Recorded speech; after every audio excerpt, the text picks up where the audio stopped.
देखिए, Rahul Gandhi ji international level पर सनातन संस्कृति का मजाक उड़ाना चाहते हैं। चूंकि वह मजहबी सोच के व्यक्ति हैं और उनको सनातन से कोई लेना देना नहीं है, सनातन संस्कृति से, सनातन आस्था से, हिंदू देवी देवताओं से, जिनका वो निरंतर अपमान करते रहते हैं। मैं मानता हूं कि एक देखिए, राहुल गांधी जी इंटरनेशनल लेवल पर सनातन संस्कृति का मजाक उड़ाना चाहते हैं। चूंकि वह मजहबी सोच के व्यक्ति हैं और उनको सनातन से कोई लेना देना नहीं है, सनातन संस्कृति से, सनातन आस्था से, हिंदू देवी देवताओं से, जिनका वो निरंतर अपमान करते रहते हैं। मैं मानता हूं कि एक राजनीतिक व्यक्ति जो राजनीति में भी फेल है, उसे सनातन पर ज्ञान देने की आवश्यकता क्या है। वह भी तब जब वो विदेशों में जाते हैं।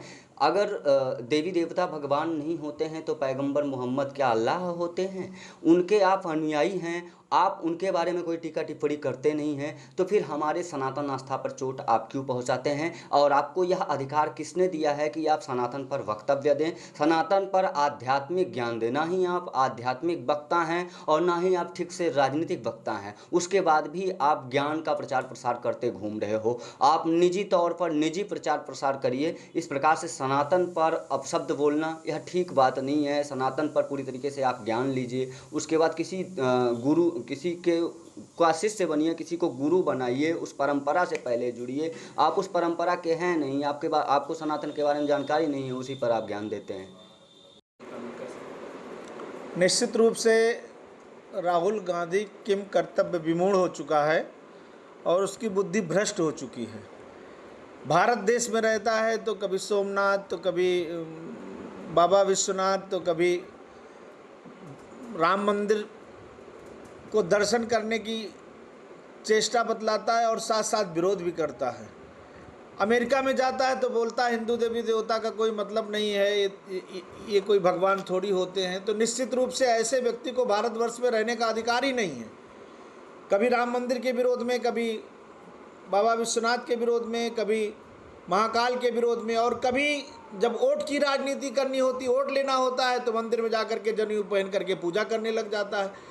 तो ऐसे व्यक्ति को भारत देश में रहने का कोई अधिकार ही नहीं है। जो भारत में रह करके भारत का विरोध करे, भारत देश की अस्मिता को जा करके दूसरे देश में बर्बाद करने की चेष्टा करे, ऐसे व्यक्ति को भारत देश में रहना ही नहीं चाहिए। इटली का मूल निवासी है, इटली इसका खानदान है, इटली में जाकर के इसे रहना चाहिए। अगर इस तरह से भारत के विरोध में बोलना है तो इसे यहाँ रहना ही नहीं चाहिए।